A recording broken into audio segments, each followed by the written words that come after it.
Well, hello you guys. Welcome back to the Bougie Black Girls YouTube channel, or welcome if you are new. My name is Dana, and today we are going to be diving into Cowboy Carter again. So I think if you have been following this channel for a while, you'll remember that over a year ago, when just the first two singles off the album had dropped, I sort of dove into what I thought about Beyonce stepping into the country music space. So now that we're over a year of having the full project and I just returned from going to the Cowboy Carter concert, I kind of just wanted to have a chat with you guys. First, I want to talk about my experience kind of going to the concert, my tips and tricks for having a good time at the concert, especially if you're like a true blue Beyonce fan, or if you're just kind of somebody who's new to the space. If that sounds good to you, definitely hit that subscribe and the like button, and let's just jump right in. So first and foremost, let's talk about the actual Cowboy Carter concert, which I think is top of mind for a lot of people. I went to go see her at Northwestern, formerly FedEx Field in Washington, D.C., and that's actually the same place I got to see her for Renaissance. Not that, I was super married to go seeing her at that stadium, just with the whole ticketing,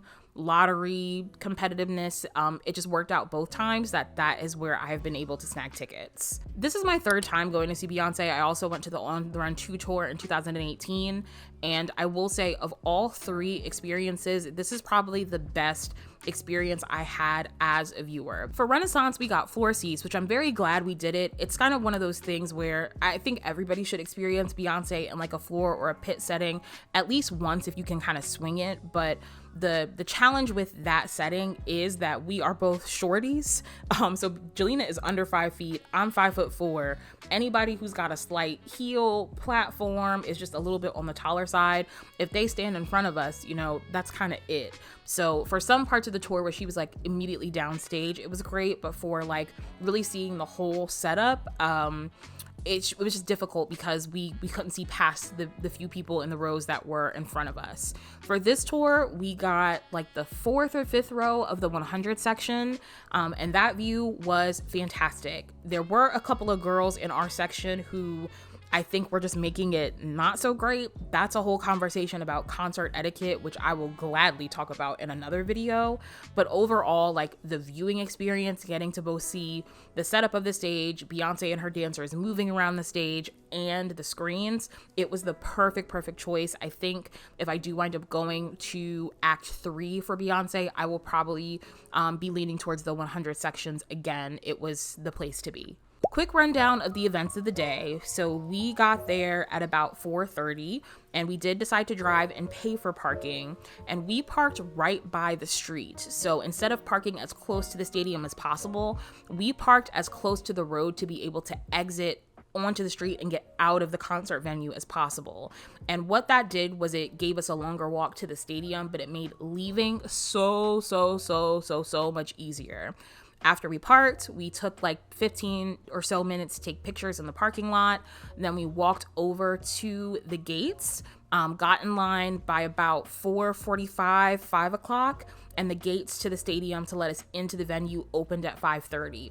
Took us about 10 minutes to scan our tickets, go through, the security checkpoint, and get into the venue. From there, we immediately got in line to get merch. The merch lines were actually moving pretty quickly, so if you can get in line as soon as you get to the venue and get to the merch lines in the stadium, it only took us, I would say, about 30 to 45 minutes, and that's a high estimate, to get through the merch line. We both got all of the things we wanted. So Jelena got the Bin Country hat. I got the Cowboy Carter bottle opener baseball cap, and a couple of the Say Noir car fresheners. Once we got out of line, went to the bathroom, got frozen margaritas, and then it was unbearably hot in DC for some reason. So we decided to sit down on the ground and find a quiet area to chill inside of the stadium to sort of get out of the sun, beat the heat.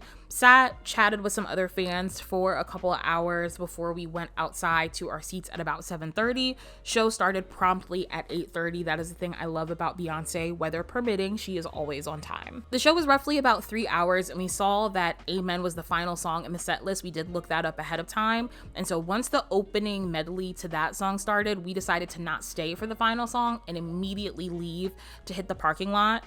hightailed it back to the car, which was like another 10 to 15 minute walk. And even in that process, we wound up losing the car, but we're still able to get in the car and hit the road. We hit not a teaspoon of traffic and we're able to get in and out of the stadium with no problem. I have never had such a seamless experience like leaving a concert and getting there. So I really feel like this sort of progression is the best one that I would recommend, not just for Northwestern Stadium, but for any stadium if you're really trying to just get the most out of your concert going experience without all of the nonsense. So the concert was great. Beyonce was great. That's a surprise to no one. Now that we are over a year into having this project and I've been able to see both the show and listen to the album, I want to get into my feelings about the project now. I had really positive feedback for the album when it first dropped a year ago, but now having sat with it and going to the concerts, I feel like my feelings about the album have continued to grow. You know, I've been very honest with the fact that it's probably not my favorite project, but it has continued to rise in the ranks where now I think it's probably like in my top 3 or 4 of the projects that she has put out. And Renaissance to me was like number 1. I think the interesting thing about this album is that the more I listen to it, the more I am aware of how deeply entrenched country music is in the roots and the fabric of what Black American music has become. And also I see the influence and impact that we still have on the music that other people create. I feel like Beyonce has stepped very fully into this country era, and you can see remnants of that in a lot of the music that other people are creating now.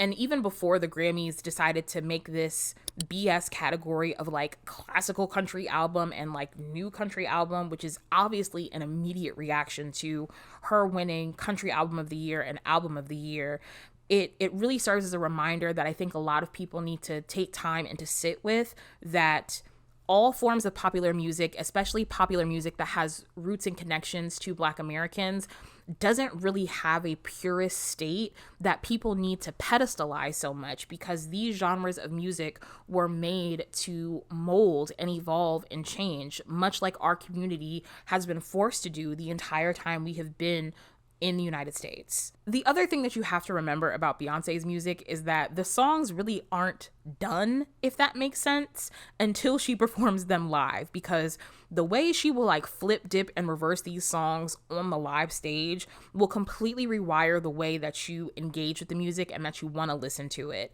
I'm going to try not to get emotional when I talk about this, but like hearing Blackbird live was something that I didn't realize that I wanted to experience or I needed to experience. Of course, I understood like the message and the meaning behind the song, and I've heard about the history of the song, but oh my gosh.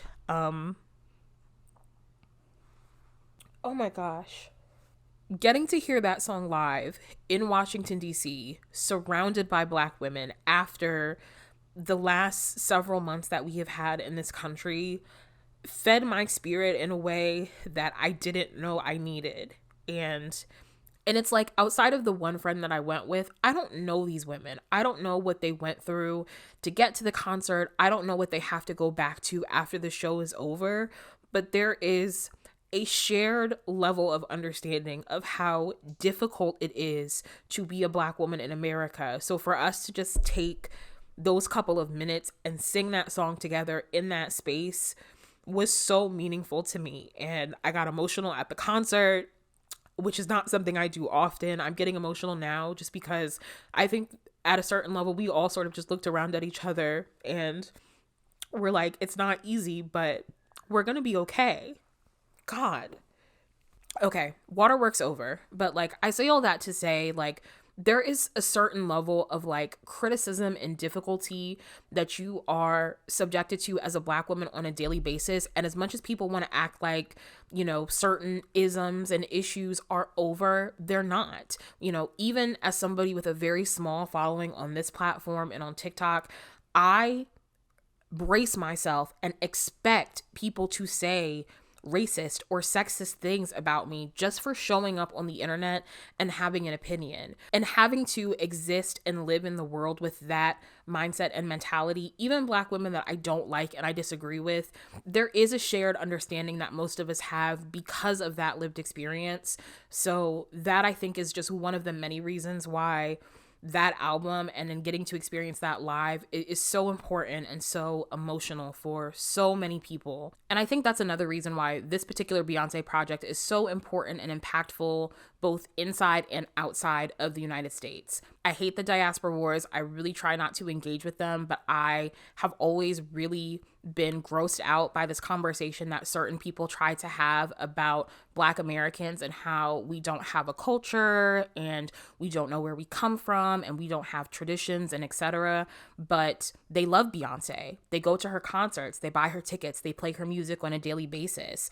And so what I always sort of find myself wanting to remind people of when that conversation comes up is that Beyonce is a Black American. A lot of your favorite R&B, hip hop, rap artists are Black American.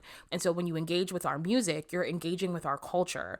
And so for her to take this particular tour across the seas and make them sort of sit and digest what it means to be a Black American, whether people really internalized that and digested it over there is kind of to be determined. But I will say, like, it's good for us as Black Americans to make sure that people are confronted with the hypocrisy of their statements when they talk about who we are and what we contribute to the diaspora and where our culture sits amongst, you know, the rest of our peers in the African diaspora. And the last thing that I would like to talk about in relation to Cowboy Carter and sort of the importance of this project is this conversation that people are insisting we have about Beyonce and propaganda. So while I am not a definitive end-all or be-all opinion, as somebody who does have an extensive background, a master's level education in communications, who has spent time studying and researching propaganda and how messages are spread, I think I have an educationally backed take on this whole conversation about Beyonce and propaganda. And in my opinion, it's a bunch of horseshit. The term that a lot of people were trying to use to push this is all art is propaganda. And that's a term that comes from a book written by George Orwell. I think it's titled the same thing. And he's the guy who wrote 1984. That's also where the idea of like Big Brother is always watching comes from. And while George Orwell is very smart, he had a lot of very, interesting and complex ideas in his books. He was a white man. And so we have to remember that his thought process of all art is propaganda and all art is sort of pushing the idea and the narrative of, one power or the other comes from the lens of a white man in America with a certain level of privilege. In my academic opinion, I feel like the idea that all art is propaganda has like a teaspoon of truth to it.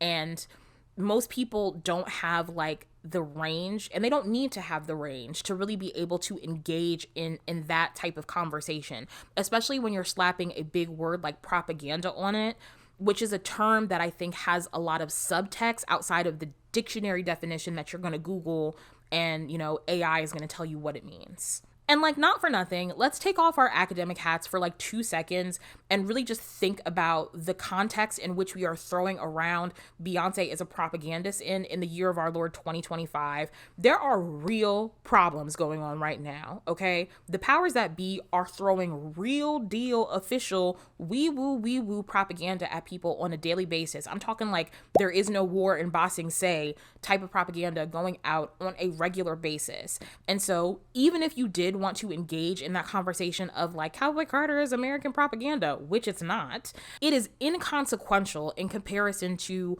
the other pieces and forms of media that are going out to manipulate and twist people's opinions. And I think people in progressive areas or progressive states really forget how deep that is and how much it is plastered everywhere depending on where you live in the country. It has been no secret. I've shared with you guys that I live in Florida. Thankfully, I live in a relatively progressive area. It is not uncommon for me to go outside and see billboards that are, pushing very conservative ideals. It is not uncommon for me to cut on the radio or the news and see ads that are blatantly distributing lies about how this state and this country is run and where our tax dollars do and don't go.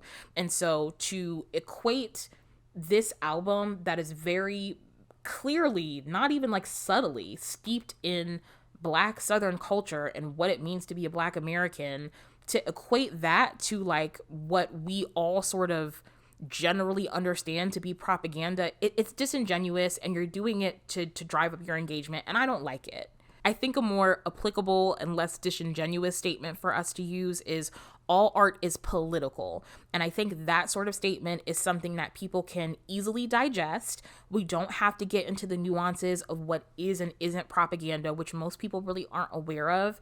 And when we think about all art being political, it allows us to evaluate the artist identity. We're able to be critical of Beyonce as a wealthy person, as somebody who engages in capitalism, as somebody who has more money than most of us will ever see in our lifetime, and in a lot of ways sort of engages in some of these, oppressive structures. But it also allows us to hold true the other parts of her identity as well. It allows us to see her as a Black woman who has a huge platform and is subjected to a level of racism and sexism and misogynoir that most of us will never have to experience in our lifetime. It allows us to remember that she still is victim to some of these systems, no matter how much wealth she has. And I'm going on a little bit of a tangent here, but I think Cowboy Carter is a great reminder and a very timely reminder right now that Black women experience America very differently than everybody else in this country.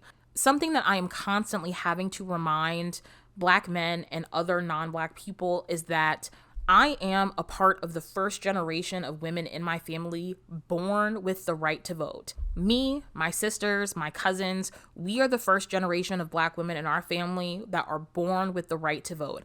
I am 30 years old. My mother was not born with the right to vote. My grandmother was not born with the right to vote. It is only this generation of Black millennial women that were born with rights that many people have had for generations and generations in this country. And I know like a lot of other immigrant women sort of have a similar understanding of like when they got the right to vote as well. But I think the connections that they often have to where their parents are from sort of put that in a different lens, as opposed to like Black American women, where for generations, this is the only homeland that we know. And so while I understand progressive spaces and sort of their disdain for like where America is right now, I can't dismiss the growth that has been seen in America in the same way that you all can. Your parents, your grandparents, your great-grandparents were born with rights that you think are unimportant. And even to a certain extent, I have a lot of conversations with Black men in my family. Like, you have a longer history with rights in this country than I do. And so I can't dismiss civic engagement in the same way that you do. When I look at my mother and I look at my grandmother, who'll be 90 in a couple of months, and I see the huge difference in the life that they lived up until this point versus the life that I've been able to live. That also really changes the lens in which I view certain politicians. I liked Bernie Sanders. I think for the most part, I still don't really have a problem with Bernie Sanders, but something that always sort of like rubbed me the wrong way was like the pat on the back that he often got for marching with King on the March on Washington. It's not that that wasn't a good thing to do, but I have neighbors and elders in my community that I see every day that were also at the March on Washington. And so like that doesn't impress me in the way that I think it impresses other people and other demographics. And so I am always looking for people to come with something else. Like, being in proximity to civics and civil rights does not mean that you understand the challenges in which I operate my daily life as a Black woman. That's only going to make sense to a certain population of people, but at least I hope some people at least can somewhat hear what I am saying. So yes, when y'all cry wolf and say, oh, Beyonce is putting out propaganda, like I do laugh at that, especially when there is another artist who y'all love to compare to Beyonce who is making a hard pivot into right-wing propaganda. But again, we're not going to have that conversation today. So I think that is a great place to wrap up this video. In conclusion, I really enjoyed the concert. I really enjoyed this album, and I hope that even if you don't like Beyonce, even if you don't like this album, even if you do think that she, is, X, Y, and Z, that you at least take a look around at what this album means to Black women, to Black people in the South, and think about what that means for how you engage with them and the art that means something to them moving forward. But let me know in the comments if you went to the tour, if you had a good time, if you had a bad time. After having the album for a year, how do you feel about the project? Please be sure to subscribe to this channel, give the video a thumbs up if you enjoyed it, and I will see you in the next one. Bye!